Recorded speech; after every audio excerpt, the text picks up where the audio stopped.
Mae'r hanes yma'n dechrau, a does dim golwg o Elias ar ddechrau yr hanes. Ond yn hytrach, pwy da ni'n cyfarfod ar ddechrau stori ydy gŵr o'r enw Naboth. A mae gan Naboth Gwynllan. Ond pwy sydd hefyd yn ôl ar ddechrau stori ydy'r baddies yn yr hanes yma, sef Ahab a Jezebel. Y broblem tro yma, y drwg tro yma, yw fod Ahab wedi cymryd tipyn o ffansi at Gwynllan Naboth. Mae'r Gwynllan ar bwys i balas a mae fe'n meddwl, wel, bydde hwnna'n neud vegetable patch hyfryd i fi. Alla i dyfu yn moron, a'n swêj, a'n runner beans i gyd yn fyna. So, dwi eisiau cymryd tir Naboth. A beth sy'n amlwg iawn o'r hanes yw fod Ahab yn syrthio i bechod unwaith eto. A'r pechod penodol mae e'n syrthio iddo fe fan hyn yw bod e'n chwennych eiddo rhywun arall, yn chwennych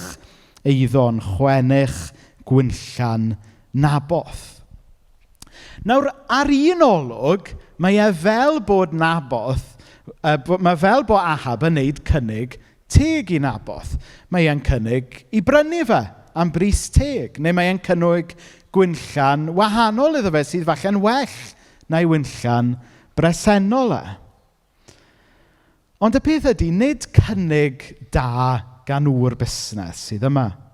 Ond yn hytrach brenin pwerus yn actio fel bwli yn trio taflu bwysau arian a'i rym o gwmpas a cymryd mantais o rhywun mewn sefyllfa llai breintiedig.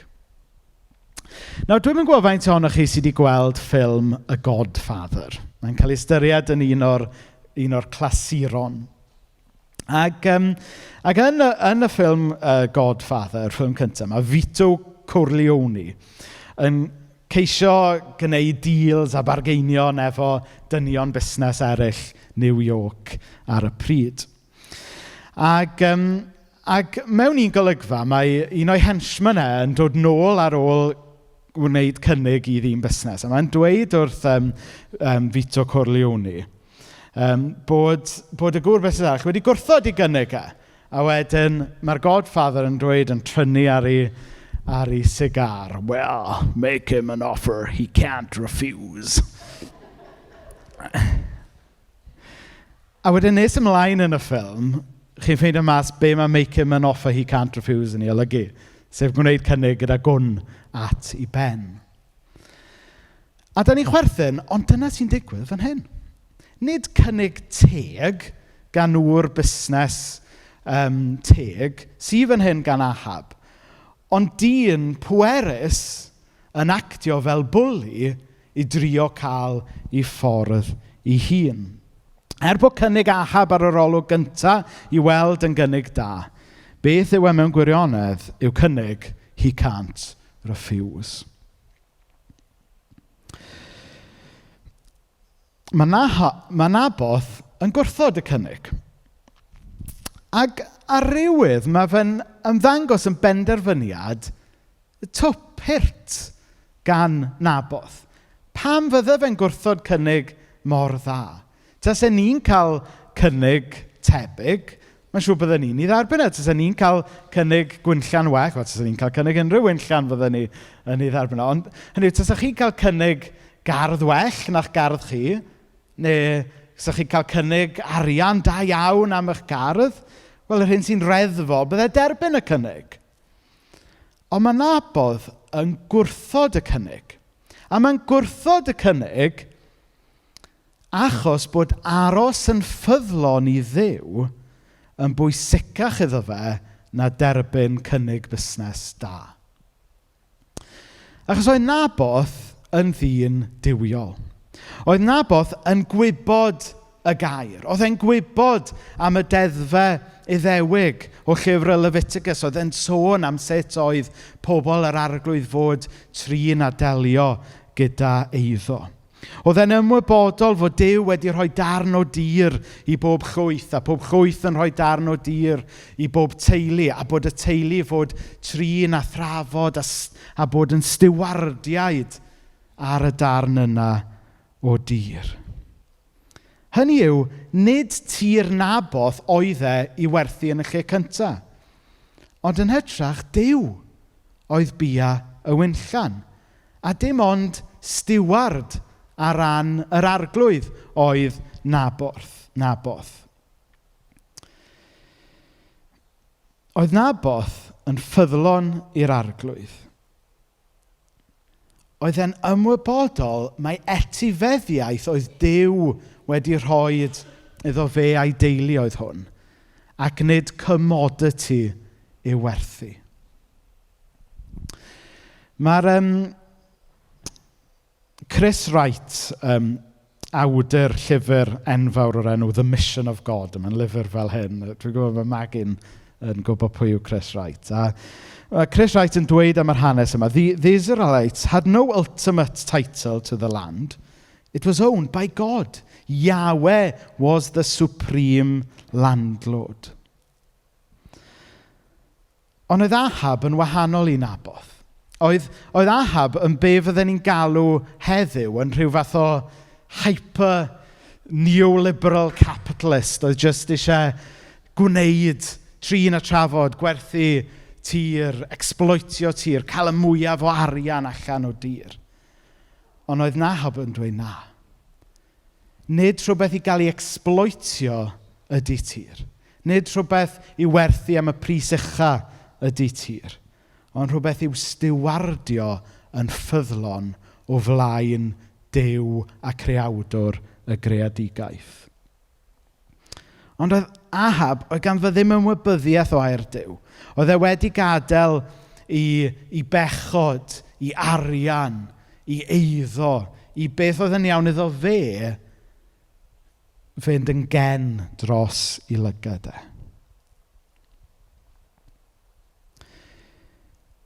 Be sy'n tu ôl y tensiwn yma rhwng Ahab a Naboth ydy nid darn o dir mewn gwirionedd, ond yn hytrach ffyddlondeb i'r arglwydd. Bod gyda chi un dyn, Naboth, oedd yn parchu gair Duw. Oedd yn parchu fod popeth yn y greadigaeth yma yn y diwedd wedi greu ac yna i fod yn fendith i bobl. Lle oedd Ahab ar y llaw arall yn meddwl bod popeth allan yna i gael i exploitio. Nid politics o rheidrwydd sy'n digwydd fan hyn, ond yn hytrach mater ysbrydol sy'n fan hyn, ynglŷn â beth ydy gwerth rhywbeth ger bron y creawdwr, a sut mae pobl yn trin y peth yna. A mae'r un peth yn wir i ni heddiw. Mae'r un her yna i ni heddiw. Wrth i ni fel Cristnogion weld anghyfiawnder economaidd yn y byd. Wrth i ni weld anghyfiawnder ecolegol yn y byd. Wrth i ni weld cwmnïau gwledydd yn rhoi pres cyn lles. Ysbryd Ahab ydy hwnna. Mae'r COP 27 mlaen ar hyn o bryd, le mae pobl yn trio ffeindio a gwleidyddio na pobl busnes yn trio ffeindio unrhyw ffordd o ddod allan o obligations i ofalu ar ôl beth sy'n orau i'r greadigaeth mae Duw di roi ni'n stiwardiaid iddo fe.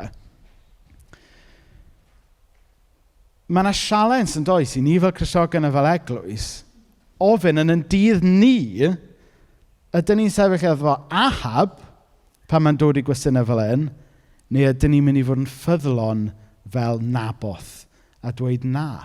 Nid rhywbeth i gael ei werthu a'i exploitio ydy tir, ond yn hytrach rhywbeth i'w feithrin a'i warchod fel stiwardiaid ger bron y Duw sydd wedi rhoi cyfrifoldeb i ni dros y ddaear yma. Mae yna lot o wleidyddiaeth yn yr hanes yma am Gwynllan Naboth, oes. Ond fel Cristnogion, cwestiynau ysbrydol sy'n tu ôl y cwestiynau yna. Mae ynglŷn â beth yw'n cyfrifoldeb ni. Felly, ar ôl i Ahab ddeall fod Naboth yn bendant ddim am werthu'r tir, mae yn mynd nôl i'w balas, mae yn gorwedd ar ei wely yn pwdi a gwrthod bwyta. Da ni gyd wedi gwneud hynna weithiau, dydyn. Da ni gyd yn pwdi pan da ni ddim yn cael ein ffordd. Da ni gyd jyst yn mynd i orwedd ar y gwely. Wedyn, mae'r hen Jezebel yn ymuno â'r stori. Yr anwyl Jezebel. A mae'n dweud o Ahab, wyt ti'n frenin Israel neu ddim? Tyrd, bwyta rhywbeth. Cod y galon, gwna i gael gafel ar Gwinllan Naboth i ti. So mae'n dweud, come on nawr, ti'r brenin, pull yourself together. Paid a gadael i'r Naboth ma ddweitha ti beth i'n neud, ti'r brenin. Defnyddiad awdurdod, stampiad awdurdod, defnyddiad y rym mwyn cael beth wyt ti eisiau. Achos ti'r brenin, ac di wneud beth bynnag wyt ti eisiau. A wedyn mae Jezebel yn mynd ati wedyn i ddod â rhyw gynllun at ei gilydd mwyn gallu cael y tir. A beth mae'n neud ydy mynd ati i wneud rhywbeth o character assassination o Naboth. Nawr mae'n amlwg fod Naboth yn ddyn anrhydeddus. Oedd Naboth yn ddyn oedd yn parchu yr arglwydd. Ac felly, fydde fe ddim yn good look i Ahab a Jezebel jyst cymryd tir Naboth. Achos oedd e'n ddyn da, chi'n gwybod. Bydde fe'n PR disaster i'r brenin, tas fe'n mynd a tir. Bydde fe fel, ddim yn gwybod, be mae pobl yn... Gwybod, mae'n gwybod chi'n mynd a eiddo oddi wrth... Dwi'n gwybod gyda chi cartre hyn bobl hyfryd yn y dre, a bod nhw ardd lyflu, a bod chi'n mynd ar ardd yna. Bydde fe ddim yn good look. A mae Ahab a Jezebel yn meddwl, fydd e ddim yn edrych yn dda iawn os ni'n mynd â tir y dyn yma. Achos mae'r dyn yma yn ddyn da. Mae'n ddyn parchus, mae'n ddyn sydd yn parchu Duw. Felly maen nhw'n mynd ati i drio dinistrio enw da Naboth. Maen nhw'n hairio rhyw ddau suspicious character sydd basically yn dechrau spreadio gossip, dechrau dweud celwydd am Naboth. Maen nhw'n mynd o gwmpas yn dweud bod Naboth wedi bod yn melltithio Duw ar brenin. Ac oedd ar y pryd y peth gweitha allwch chi wneud, achos oedd e'n gabledd oherwydd oedd e'n melltithio Duw, ond oedd e'n treason achos oedd e'n melltithio'r brenin. Felly, ond oedd e ddim yn wir. Doedd Naboth ddim wedi bod yn gwneud hyn. Ond oedd yna, dyma chi enghraifft o beth da ni heddiw yn galw yn fake news neu disinformation. Pobl yn lledu rhywbeth oedd yn gelwydd a ddim yn wir mwyn trio cael yr agenda i ffordd oedd nhw isio fe. A da ni'n gweld yn dydd heddiw. Da ni'n gweld gwleidyddion yn neud o. Da ni'n gweld grwpiau yn neud mwyn cael fframio pethau yn y ffordd maen nhw eisiau. Ond dyw e ddim yn iawn. Fel Cristnogion, pan da ni'n gweld celwydd yn cael ei siarad am bobl, pan da ni'n gweld fake news ar y newyddion, pan da ni'n gweld disinformation yn cael ei rhannu ar y cyfryngau cymdeithasol, dylen ni ddweud na, achos da ni'n bobl y gwirionedd. Ac os da chi'n dibynnu ar disinformation i gael eich ffordd, yna oeddech achos chi'n cyfiawn i ddechrau anyway? Na, siwr o fod ddim. Felly mae Naboth yn un yn cael ei ffremio mewn ffordd, a wedyn mae yna gamweinyddu cyfiawnder, miscarriage of justice yn digwydd.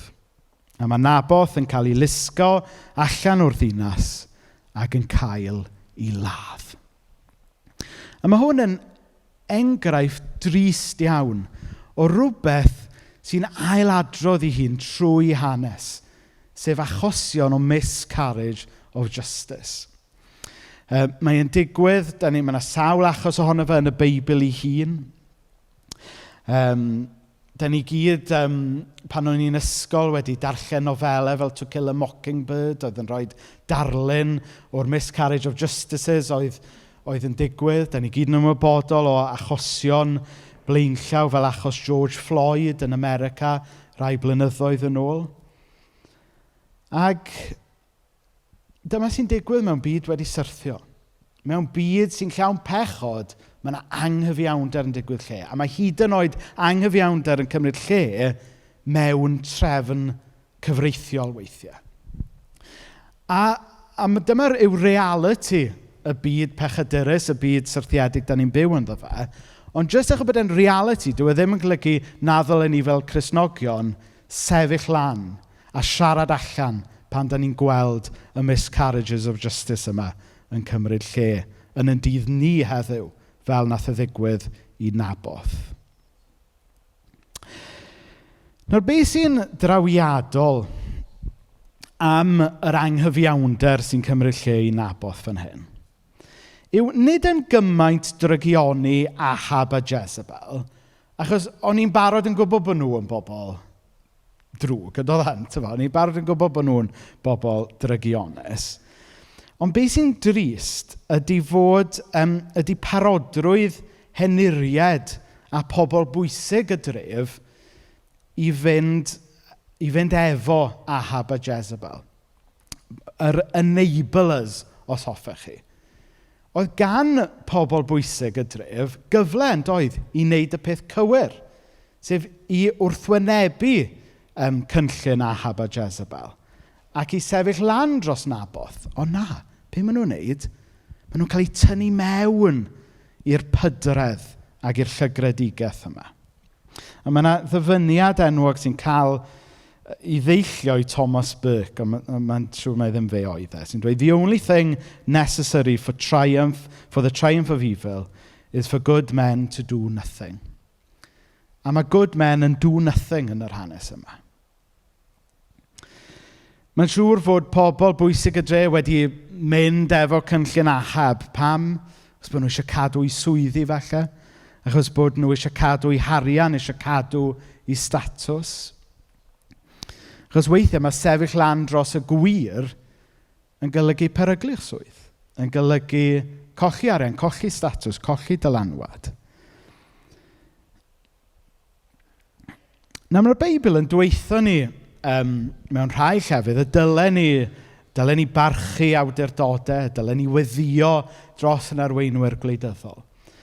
Ond mae yna sawl enghraifft hefyd lle mae bod yn ffyddlon i'r arglwydd yn golygu peidio bod yn ifydd ar awdurdodau a herio yr awdurdodau. Rhywun yn gallu meddwl am y bydwragedd yn llyfr yr Exodus neu Genesis, lle mae e? Chi'n gwybod beth fi'n siarad am. A wedyn, y peth cywir i wneud yn yr hanes yma oedd nid mynd efo cynllun Ahab a Jezebel, ond yn edrych i wrthod cynllun y brenin, oherwydd bod e'n cynllun anghyfiawn. A mae hwnna'n rhoi cwestiwn i ni fel Cristnogion heddiw yn dydy. Mi ddylen ni fod yn bobl sydd yn dod â heddwch i gymdeithas. Mi ddylen ni fod yn bobl sydd yn cymodi rhwng pobl. Ond dyw hwnna ddim yn golygu dylen ni fod yn dawedog yng ngwyneb anghyfiawnder. A pan da ni yn gweld anghyfiawnder mewn cymdeithas, pan da ni'n gweld arweinwyr gwleidyddol yn gwneud pethau sydd yn anghyfiawn, yn dweud celwydd, yn dilyn polisïau sydd yn galed ar y tlawd a'r difreintiedig. Fel Cristnogion, dyna yw'r foment i ddal y rhai sy'n mewn pŵer yn atebol. Dyna yw'r foment i sefyll lan dros gyfiawnder Duw yn edrych na mynd along gyda gwleidyddiaeth y byd. Wedyn, yn drist iawn, mae Naboth yn marw. Mae Jezebel yn dweutha Ahab godi o'i wely i stopio pwdi a mynd allan i gymryd y wynllan nawr bod Naboth allan o'r ffordd. So chi'n gallu dychmygu Ahab nawr yn cyrraedd y wynllan gyda Naboth allan o'r ffordd. Chi'n gallu dychmygu fe, tyfod, gwahodd y lads rownd i gael barbecue ar y wynllan. Jezebel yn agor potel o champagne, falle na, ydy ddim o'r clasu o champagne. Cava, falle. Sounds like a cava woman, not a champagne. A maen nhw'n meddwl, gret, da ni wedi cael be da ni eisiau. Da ni wedi cael yn Gwynllan. Reit, wrth allan ni edrych ar yn palas fan hyn. Hyfryd, conservatory lovely yn edrych allan dros y Wynllan. A maen nhw'n meddwl bod ni wedi cael getaway gyda fe. Ond, pwy sy'n troi fyny i sbwylio'r parti? Y proffwyd Elias. A fi wastad yn mynd yn emosiynol gyda'r rhan yma'r stori. Achos mae yna lot o bobl sy'n meddwl bod cyfiawnder ddim yn digwydd, tybod. Neu mae yna lot o ddioddefwyr yn y byd. Lle mae falle y person sydd wedi gwneud drwg iddyn nhw'n marw cyn wynebu achos llys neu rhywbeth. Neu chi'n meddwl am yr holl gwledydd trwy'r byd sydd wedi cael eu camdrin gan yn gwledydd ni yn y gorllewin. A rhyw sens bod cyfiawnder ddim yn dod. Ond pan mae Elias yn troi lan, mae'n atgoffa ni yn y diwedd mae cyfiawnder yn dod. Falle bod rhaid aros am y cyfiawnder yna. Falle na welwn ni cyfiawnder yn dydd ni bob tro. Ond achos bod Duw yn sofran, yn y diwedd mae cyfiawnder mynd i gael ei le. Felly pan mae Elias yn troi lan, mae e'n cynrychioli ag atgoffa ni yn y diwedd bod yr hyn sy'n anghyfiawn ddim yn cael getaway gyda fe. A bod barn Duw yn real. A bod barn Duw yn newyddion da. Achos da ni isio byd le mae anghyfiawnder wedi cael ei ddelio gyda fe. Da ni isio pob calon doredig i gael ei achau. Mae dydd y farn yn rhywbeth i ddisgwyl ymlaen ato fe. Achos dyna pryd mae'r brenin go iawn mynd i ddod yn ôl a sefydlu i deyrnas yn derfynol. A da ni'n cael rhyw ragflas o hwnna wrth i Elias droi lan i sbwylio parti Ahab a Jezebel. A chi'n gallu dychmygu Ahab a Jezebel fan hyn. Maen nhw yn y wynllan yn mwynhau hunain. A maen nhw fel, Elias di hwnna. Elias, be mae o'n neu ma? Pan fod o wedi dod nôl? A mae'n atgoffa fi o'r llinell yna yn y ffilm GoldenEye, James Bond. Lle mae Alec Trevelyan, un o'r baddies James Bond, yn dweud wrth James Bond, why can't you just be a good boy and die? A chi dychmygu Ahab a Jezebel, Elias, pam wneud ti ddim yn gadael llonydd i ni? Pam wneud ti ddim just marw? O, mae e'n ôl.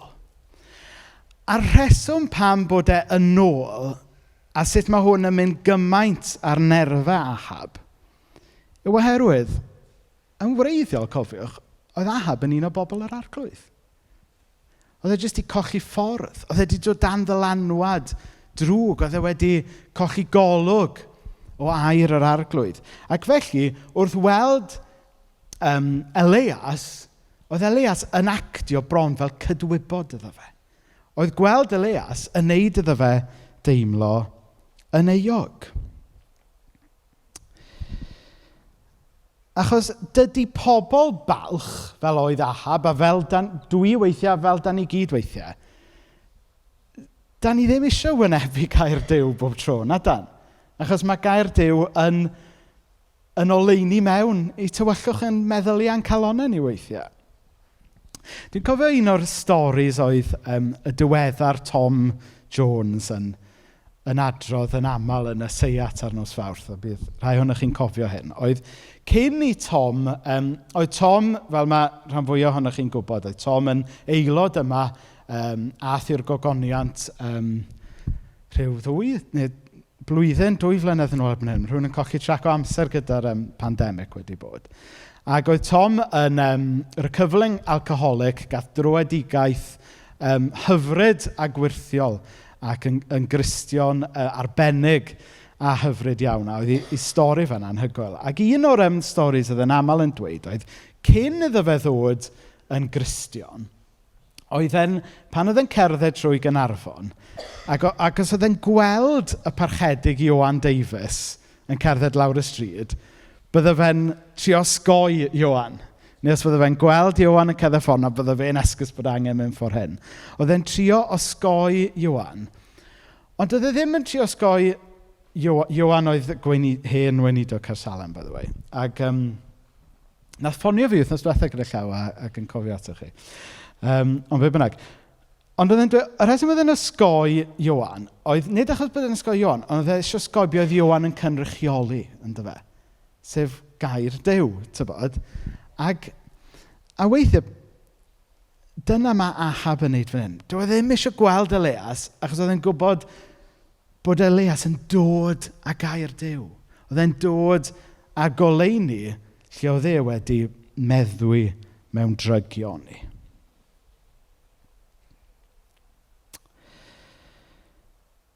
Nawr mae Elias yn dod â gair caled i Ahab. Mae'n dweud fod barn Duw mynd i ddod arno fe a'i deulu oherwydd i holl bechod nhw. A mae hwnna'n atgoffa ni o ddifrifoldeb pechod. Nid chybod, dyddi yma, mae pechod yn cael ei weld fel rhywbeth sort of little bit naughty but nice, tyfod. Fel bita chydig bach o siocled, neu cael, un gwydred gormod o riocha. Rhywbeth sydd, chi gwybod bod e ddim yn dda, ond neith e ddim gormod o ddrwg i chi, tyfod. Ond na, mae pechod yn ddifrifol. Pechod sydd tu ôl i'r holl dor perthynas yma. I ni'n gweld ar bob lefel. Y tor perthynas yma gyda'n hunain i ddechrau. Dyna pam bod gymaint o bobl yn cael identity crisis dyddi yma. Dyma sydd tu ôl i'r holl gwmpo mas. Boed hynny yn dor priodas neu ffrindiau yn cwmpo allan a ddim yn gwneud fyny am flynyddoedd. Dyna sydd tu ôl yr holl tor perthynas rhwng o fewn y gymuned, rhwng gwledydd. Dyna sydd tu ôl y tor perthynas rhwngddo ni a'r greadigaeth. Ac wrth gwrs, dyna sydd tu ôl y tor perthynas rhwngddo ni a Duw ei hun. Mae pechod yn rhywbeth difrifol. A be mae Elias yn dweutho Ahab fan hyn fod barn Duw yn dod ar bechod yn rhywbeth difrifol. Ond, a mae hwn yn newyddion da. Ond mae'r hanes yma hefyd yn dangos i ni fod maddeuant yn bosib. Fod y Duw sydd o blaid y cyfiawn ac yn barnu'r anghyfiawn hefyd yn Dduw sy'n cynnig ffordd maddeuant. Mae Ahab yng nghanol i ddrygioni mawr o'r diwedd yn sylweddoli mae gwagedd yw'r cyfan. Alle fe gael yr holl beth yw mwy nag un Gwynllanoedd. Alle fe gael yr holl wynllanoedd oedd eisiau, yr holl gyfoeth, yr holl rym oedd i frenhiniaeth yn dod. Ond yr un peth oedd e methu cael oedd yr heddwch dwfn sydd dim ond yn bosib drwy fod yn iawn efo Duw. Ac ar ddiwedd yr hanes yma, mae e'n dod i'r pwynt yma le mae'n sylweddoli bod e angen plygu lawr o flaen Duw. Adnod 27. Pan glywodd Ahab neges Elias, dyma fe'n rhwygo i ddillad, gwisgo sachliain a mynd heb fwyd. Roedd e'n cysgu mewn sachliain ac yn cerdded o gwmpas yn isel ei ysbryd. A be mae'r adnod yna'n dangos i ni? Dyma oedd yr arwydd allanol oedd yr Israeliaid yn gwneud bod nhw wedi gweld eu bai, wedi gweld eu pechod, ac yn edifarhau ac yn ei gyfadda fe o flaen i Duw. Fe welodd Ahab fod yna derfyn ar ei frenhiniaeth ac mwyn gael heddwch go iawn, oedd angen iddo fe ail gyflwyno ei hunan fel plentyn ym mrenhiniaeth Duw. Oedd wedi bod yn canu fel Frank Sinatra, I did it my way. Ond oedd wedi gweld my highway oedd hwnna i ddinistr. A mae wedyn yn gweld bod e'n gallu troi nôl at yr arglwydd. A mae Duw yn maddau. Mae'n dweud fod y farn gath ei gyhoeddi dros Ahab mynd i basio fe heibio. Ond eto, dim ond pasio fe heibio am chydig genedlaethau. Byddai'r anghyfiawnder yn cael ei sortio rhyw ddydd. A mae hyn yn dangos i ni fod maddeuant Duw, bod e ddim yn faddeuant sy'n jyst yn anghofio am pethau drwg sydd wedi digwydd, ond mae e'n faddeuant y cyfiawnder sydd yn delio gyda anghyfiawnder. A mae yna wahaniaeth pwysig fyna, does? Chybod, nid rhyw newn ni jyst anhofio am hwnna symud ymlaen, mae Duw yn neud. Ond mae e'n delio gyda issues mwyn dod a iachad. Dydy Duw ddim yn y busnes, fel dwi wedi dweud, da ni'n ganol symud tŷ ar hyn o bryd, a pan da chi'n symud tŷ, da chi'n gwagio cypyrddau a bocsys a dan gwlau, da chi'n wedi bod iddyn nhw ers blynyddoedd. A dyna sut yda ni yn naturiol efo pethau mawr bywyd. Da ni jyst yn stwffio pethau dan y carpet, dan y gwely, mewn i cwpwrdd. Ond rhyw ddydd, mae pethau ma'n dal fyny efo ni. Mae Duw yn wahanol. Dydy Duw ddim yn stwffio'n problemau ni, neu trio ceisio anhofio bethau. Mae e'n delio gyda'n problemau ni unwaith am byth. A mae wedi wneud hynny drwy gymryd holl anghyfiawnder, holl ddrygioni, holl dywyllwch y byd, holl glwyfau y byd arno fe ei hun. Ac wrth iddo fe farw ar y groes, mae e'n cymryd yr holl bethau yna i lawr gyda fe, ac wrth atgyfodi, mae e'n rhoi bywyd a gobaith newydd i ni. So, just i orffen yn sydyn, hanes Gwinllan Naboth. Mae'n hanes hyfryd sy'n atgoffa ni fod Ahab, y pechadur pennaf, bod hyd yn oed Ahab yn gallu dod yn iawn efo Duw. Ond y gwir amdani yw bod rhywfaint o Ahab yn calon pob un ohono ni.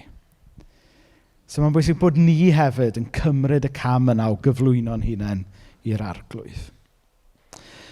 Mae'r hanes yma hefyd yn atgoffa ni fod Duw yn malio am gyfiawnder yn y byd yma.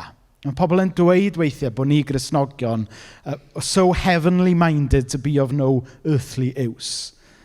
Ond mae'n bwysig bod ni yn cofio fod gan Dduw, ac felly fe ddylen ni fel Cristnogion gael diddordeb dros frwydro dros gyfiawnder yn y byd yma. Pan da ni'n gweld pobl yn neud pethau anghyfiawn, pan da ni'n gweld llywodraethau, cwmnioedd yn exploitio creadigaeth yr arglwydd, dylen ni sefyll lan dros yr hyn sydd yn iawn. Dylen ni gofio bod unrhyw eiddo sydd gyda ni yn bersonol, fel teulu neu fel gwlad, mae nid eiddo ni yw ultimately, ond eiddo'r arglwydd. A'n cyrfoldeb ni fel Cristnogion ydy bod yn stiwardiaid drosto fe. Dyna pan bod i Gristnogion yn gwestiwn ysbrydol, pan da ni'n gweld creadigaeth yn cael ei exploitio, pan da ni'n gweld yr economi yn gwasgu allan y pobl slawd a'r pobl difreintiedig. Nid chwarae efo politics ydyn ni fel Cristnogion pan da ni'n siarad mewn i sefyllfaoedd fel yna, ond da ni'n siarad yn broffwydol, achos bod gan gair Duw rhywbeth i ddweud am y pethau yma. A wedyn yn olaf, na ni cofio rôl Elias yn yr hanes yma.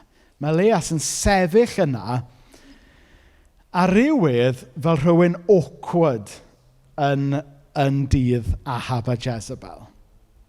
Weithiau, mae'n dda i fod y person awkward Achos yn aml, y person awkward sy'n sefyll lan dros yr hyn sydd yn iawn. Er mwyn i enw. Amen.